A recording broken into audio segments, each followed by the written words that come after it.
The Shepnaz Podcast begins now. Welcome to the Shepnaz Podcast. I'm Joe, and I'm your host today. And today we have the rare treat of having Pastor Zack in. Hello. And it's not even Wednesday. What is happening? I know.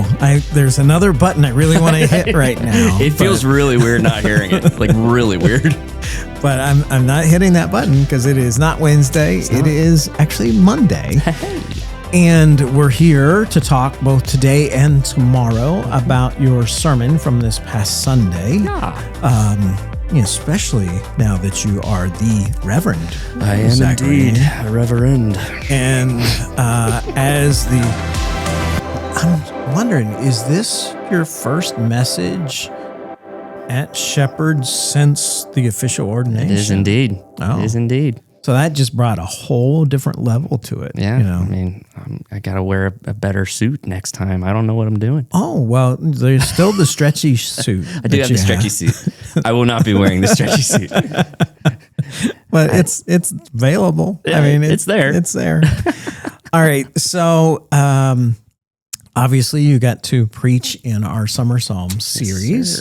Yes, sir. And, as with all the other pastoral staff, you got to pick what psalm you wanted to, other than Psalm 23, because Rob took that off the table. I was claimed immediately. But you got to pick a psalm. Yeah. And so tell us a little bit about your selection, the selection process, and where you ended up with it. Yeah. So for me, it was kind of interesting because I was praying about it and thinking about it. I really like Psalm 91. It's one of my favorite scriptures is in Psalm 91. And, thinking of all the ways that the Psalms are so encouraging to us, right? Mm-hmm. And the more I got thinking about it, I was like, not that it's a bad thing, but we often read the happy Psalms. We like to focus on the ones that make us feel good, warm fuzzies, like... Let the redeemed of the Lord say so. Exactly. Yeah. I wrote a bunch of them down here. Let me see if I can find them. But Psalm 55, cast your burdens on the Lord and he will sustain you. Psalm 34, I sought the Lord and he answered. He delivered me from all my fears. And Psalm 27, the Lord is my light and my salvation. Whom shall I fear? And, there's all these really uplifting and encouraging Psalms. And that's great. We need them. But I felt like God was kind of taking me a different direction. And so I was digging through some of the Psalms, and Psalm 77 jumped out to me. And it jumped out because it literally, how do I want to say this? It starts off like, this dude's upset. Mm-hmm. He is bummed out. And the first half of it is it's not warm, fuzzy feelings. It's pretty rough. I mean, it literally starts out, the first verse is, I cry out to God, yes, I shout. Oh, that God would listen to me. When I was in deep trouble, I searched for the Lord all night long. I prayed with hands lifted toward heaven, but my soul was not comforted. It's oh, okay. Yeah, it wasn't helping. No, exactly. It's that's not what I thought I was going to be finding in these Psalms here.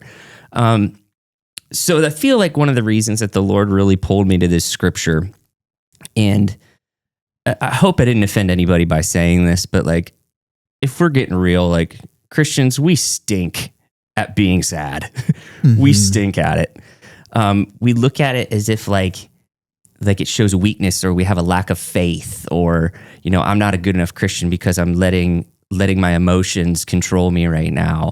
And the reality is that's not true. It's not true at all.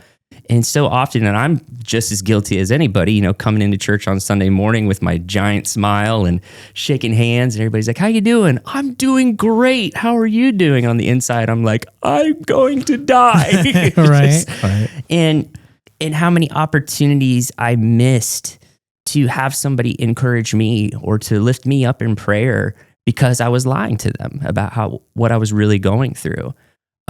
And I felt like it was just important to talk about that in the church because we don't often talk about that in the church. Mm-hmm. So that's mainly the reason why I picked this passage in particular. This psalm really stuck out. Now, as you were starting to read through that, a lot of the Psalms we talked about before from either David or Solomon. Mm-hmm. Tell us a little bit about the authorship of this psalm. Do we know who it is and what's going on there? Yeah, so this is Asaph is the author of this particular psalm. And he was a musician, which again, kind of You could relate. kind of connected with that, you know. Yeah. He was a musician who was appointed by David to lead worship in the tabernacle. And what he's crying out to is because of the way that God was punishing the Israelites for what had happened, you know, for abandoning him. And so this is really in a moment where things aren't going good. And God is literally in the middle of doing what he said he was going to do. Right. And he said, you know, if you turn away from me, man, like I'm going to go and you won't be hearing from me for a minute. And so he's writing this psalm out of a place of like utter desperation. Like he's not trying to be pretty and poetic here. Like this is literally him not being able to sleep. He says he's laying down and God won't even let him sleep. Yeah, you had left off like in the third verse where he was talking about, you know, I did this all night, I prayed, and you still no help. And then in verse 4 it says, you don't let me sleep. Yeah, don't even let me sleep, man. I am too distressed even to pray. Yep. I think of the good old days long since ended, when my nights were filled with joyful songs. I search my soul and ponder the difference now. Yeah. It's crazy. Like, I remember the good old days. I remember when life used to be like fun to live. Yeah. And now it's not. It's the opposite. Yeah, I've experienced your joy. I've experienced your presence. I've experienced singing songs and dancing and worshiping. And now I got nothing. I mean, in verse 3, I love how it says here, I think of God and I moan. It's like he's so distraught and so upset with the way God is not interacting with him that even thinking about God is kind of like, ugh, like for real, God, ugh. You know, he's like getting to a point where he's like, I don't even want to think about God because it makes me moan. You know, he's like that upset about it. And of course, this is kind of a total overlook of the fact that the reason that the people of Israel are going through this is because of bad choices made. Exactly. That's not even entering the conversation right now. Yep, 100%. It's like they're going through this because God, he warned them. He told them, he's like, hey, listen up. If you do this, this will happen. They did it, and now it's happening. So then it cracks me up too, because he goes from like blaming God, you won't let me sleep. Like it's your fault, you won't let me sleep. And then he starts asking God all these questions. And they're pretty brutal. Like, has the Lord rejected me forever? Will he never again be kind to me? Is his unfailing love gone forever?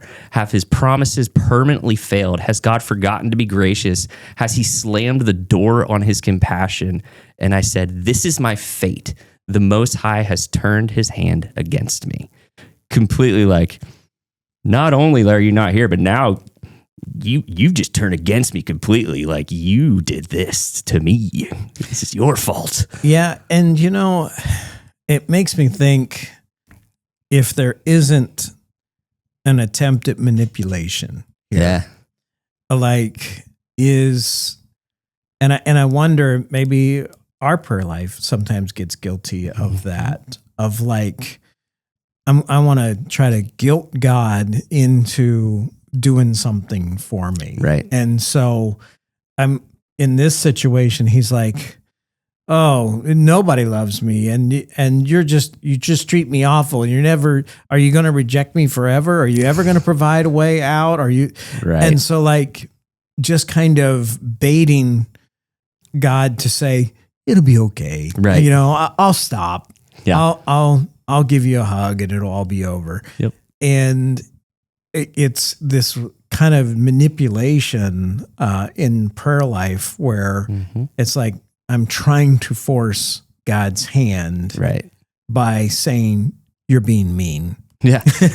You're meanie. You're being mean. Yeah. I shared a story because like the more I read that, like it made me like uncomfortable to hear those things be said and like even like put in scripture. Like it's just kind of not, you don't talk to God like that, man. That's not cool. But then I started thinking back on times in my life. Like I literally had to take a good hard look in the mirror and be like, I've done that. Like I've said these things. I've questioned God this way.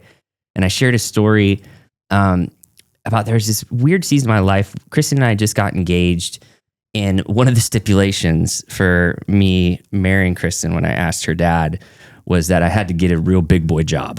I was traveling around with the band, and I knew that wasn't going to sustain forever. But when I was home, I was just a cook in a restaurant, and not like a good restaurant. It was, I worked pretty much at a sports bar, flipping burgers and making chicken wings. So I was like, okay, yeah, well, maybe it's time to get a big boy job. So I got hired at the Abercrombie and Fitch warehouse doing HR. And it was a great job. Like, it paid well, had good benefits. There was a really bright future, and everything was looking up. I'm like, awesome. I got a great job. Getting married in a few months. Like, things are going great. Well, around that time, my grandfather's health really started to decline. And he had dementia. And we just had a few really negative experiences. Like, he and I used to go out to eat, and we got kicked out of a Chinese restaurant because his mental state was so bad. He was making racist comments, and it was not good.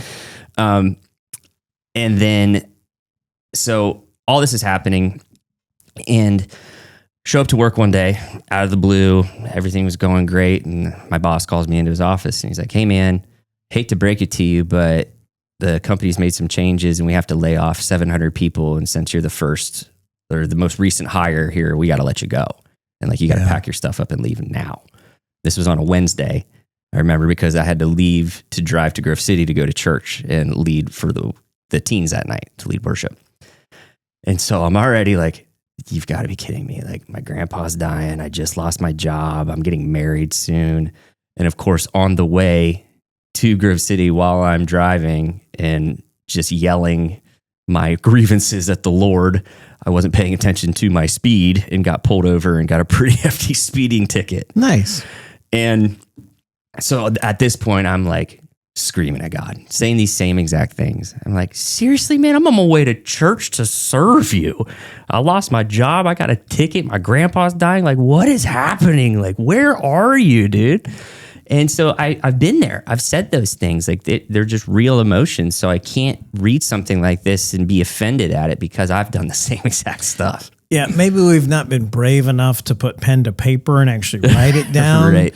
But so many of us have either had these thoughts or said these things to God in one form or another. And maybe even now, as people are listening, they could kind of take some inventory and say, have I done that before? Right. Have I been that way with God? Maybe not even saying it out loud, but in my thought life, and thought, why are you doing this to me, God? Why? This is so unfair. Why would all this stuff happen to me? I'm just trying to live life here, and it seems like you're just trying to make it hard. Yeah, exactly. Especially in those moments where you're doing good for the Lord. Mm-hmm. It's like, I'm at that moment, I was like, I'm driving all the way to Grove City. It's over an hour drive to get there. I'm not getting paid for this. Like, I'm doing the Lord's work over here. You're just lightning bolts left and right, man. Yeah. So yeah, we've all been there. I feel like we've all been there. So it goes on. I'm trying to think how much I want to cover, and then we'll move on to the second half of this. Here's what I love about this passage, right? We've been through all the bad stuff. We've heard all the grievances. We've blamed God. We've asked him all these horrendous questions. But then things really take a turn in verse 11. And like, I'm a pictures guy. Like, I like to make little movies in my head while I read scripture. Mm-hmm. So I'm picturing him literally just laying in bed, just yelling these things out, slamming his fists. And then there's this moment of pause. The deep breath happens. He was able to get out the things he needed to get out, to take that deep breath. And in verse 11 says, but then I recall all you have done, O Lord. I remember your wonderful deeds of long ago. They're constantly in my thoughts. I cannot stop thinking about your mighty works. O God, your ways are holy. Is there any God as mighty as you? You are the God of great wonders. You demonstrate your awesome power among the nations. But by your strong arm, you redeemed your people, the descendants of Jacob and Joseph. And so I love the way that he lays all this out. He gets his anger out and then takes a pause and remembers. He's like, but I do remember all the good that you did for me too. And then in that remembrance is able to give God praise, to thank him for all the things that he had done. And so, yes, he was angry. Yes, he was in a terrible place, but didn't stay there. He didn't linger on in that place of anger. He got out of it and was able to be reminded of all the good that God did, even in the midst of those feelings. Took a pause and I don't know exactly what he was thinking, but I can just imagine like God putting a little playback in his head of like, but do you remember this? Do you remember when I did this? Do you remember when we walked through this together? You remember when I didn't leave you? I'm not going to. Just right now in this season, I'm doing what I said I was going to do. And he didn't stay in that place of despair, didn't stay in that place of anger. He was able to release it and then come back to the Father. Well, and tomorrow we're going to develop that part a little more. Yeah. I think it's so fitting that we can look back and see many of the things that God has done for us in the past and realize, okay, today might seem really awful, but I've been through awful times before. Yep. And it didn't, it got me to today. Yep. And so tomorrow we'll take a little longer look into after he comes to this realization and where that takes him next in his relationship with the Lord. Yippers. Well, we hope you're challenged and encouraged by this word. We'll pick up this conversation tomorrow. In the meantime, if you haven't gotten Pastor Zack's message, go to shepnaz.org/media and you will see the message in full. Also, some resources there like daily devotional, a parent guide, a group leader guide, things like that. For Pastor Zack, I'm Joe. Have a great day. This podcast is a production of the Shepherd Church of the Nazarene, Gahanna, Ohio. Email to podcast@shepnaz.org and let us know what you think.